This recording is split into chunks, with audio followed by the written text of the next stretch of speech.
राधे राधे भक्तों, स्वागत है आप सभी का आपके अपने चैनल हमारी संस्कृति में। आशा है आप लोग स्वस्थ होंगे और अच्छे होंगे। आप लोगों को पता होगा कि करवा चौथ की व्रत आने ही वाली है, जो कि 24 अक्टूबर रविवार को पड़ने वाला है। जो भी नई विवाहित नव विवाहित औरतें और जो करवा चौथ पहले से कर चुकी औरतें हैं, वो लोग एक्साइटेड होगी करवा चौथ करने के लिए। तो मैं आप लोगों को करवा चौथ के कुछ कथाएं आज बताने वाली हूँ। मैं आपको 2 कथाएं बताने वाली हूँ। आप चाहे तो एक सुन ले करवा चौथ के दिन, अगर आपके पास टाइम हो तो दोनों कथाएं सुने। तो चलिए भक्तों, मैं आपको कथा बताती हूँ।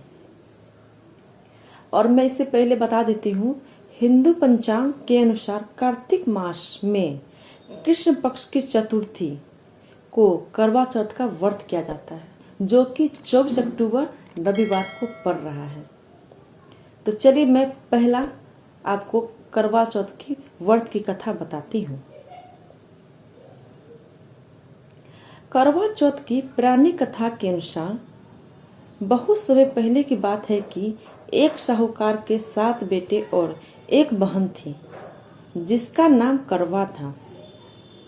सातों भाई अपनी बहन करवा से बहुत प्यार करते थे। बहन के खाने के बाद ही खुद खाना खाते थे। एक बार ससुराल से बहन अपने मायके आई हुई थी। शाम को जब भाई खाने के लिए बैठे तो बहन ने बताया कि उसका आज करवा चौथ निर्जला व्रत है और वो खाना चंद्रमा देखकर और उसे अर्घ देकर देने के बाद ही खाना खाएगी। लेकिन चंद्रमा के निकलने में समय था, इसलिए वह भूख और प्यास से काफी व्याकुल हो रही थी। सातों भाइयों ने बहन की हालत देखी नहीं गई। ऐसे में सबसे छोटा भाई दूर पीपल के पेड़ के पीछे दीपक जलाकर छन्नी की ओट में रख देता है। दूर से देखने पर ऐसा लगता है जैसे चतुर्थी का चांद दिख रहा हो। इसके बाद भाई ने आकर अपनी बहन को बताता है कि चांद निकल आया है, तुम उसके दर्शन करके उसे अर्घ देकर भोजन कर सकती हो। बहन खुशी से चांद को देखती है और अर्घ देकर खाने बैठ जाती है। लेकिन पहला मुंह में खाना डालते ही छींक आती है और दूसरे टुकड़े खाने पर बाल निकल जाते हैं और तीसरे पर पति की मृत्यु का समाचार आता है, जिसे सुनकर उसके होश उड़ जाते हैं। ऐसा होने पर उसकी भाभियां सच बताती है कि करवा चौथ का व्रत गलत तरीके से टूटने पर देवता उससे नाराज हो गए हैं। जब करवा को इस सच्चाई का पता लगता है तो वे निश्चय करती है कि वह अपने पति का अंतिम संस्कार नहीं होने देगी और अपने सतीत्व से उन्हें पुनर्जीवन दिलाकर ही रहेगी। ये प्रण लेने के बाद वो पूरे 1 साल तक अपने पति के शव के पास बैठी रहती है। पति के ऊपर उगने वाली सुईनुमा घास को वो एकत्रित करती जाती है। अगले साल कार्तिक कृष्ण चतुर्थी फिर से आने पर वे पूरे विधि विधान के साथ करवा चौथ माता का व्रत रखती है, जिसके फलस्वरूप उसका पति जीवित हो उठता है। तभी से हर सुहागिन महिला करवा चौथ का व्रत पूरे नियम के साथ रखती है। तो आपने जाना भक्तों, करवा चौथ की पहली व्रत की कथाएं। जो भी माताएं बहनें करवा चौथ की व्रत करेंगे वो विधि विधान से करें। सारे औरतें चाहती है कि उसके पति दीर्घायु हो, उसकी उम्र लंबी हो और वो स्वस्थ रहें। तो आप करवा चौथ की व्रत करें और उनकी कथाएं सुने। तो अब मैं आपको बताने वाली हूँ करवा चौथ की दूसरी कथाएं। तो चलिए जानते हैं भक्तों। पुराणों के अनुसार करवा नाम की एक पतिव्रता धोबिन अपने पति के साथ तुंगभद्रा नदी के किनारे स्थित गांव में रहती थी। उसका पति बूढ़ा और निर्बल था।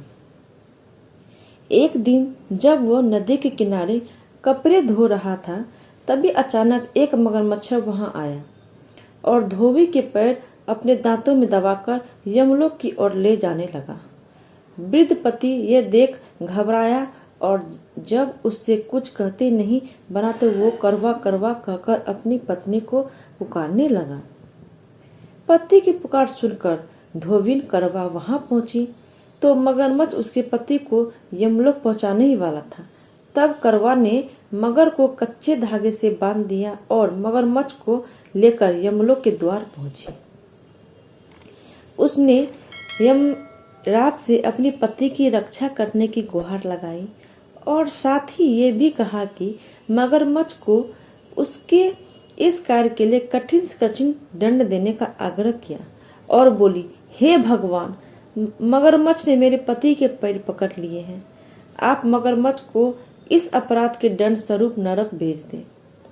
करवा की पुकार सुन यमराज ने कहा, अभी मगर की आयु शेष है और मैं उसे अभी यमलोक नहीं भेज सकता। इस पर करवा ने कहा, अगर आपने मेरे पति को बचाने में मेरी सहायता नहीं की तो मैं आपको श्राप दूंगी और नष्ट कर दूंगी। करवा का साहस देख यमराज भी डर गए और मगर को यमपुरी भेज दिया। साथ ही करवा ने पति को दीर्घायु होने का वरदान दिया।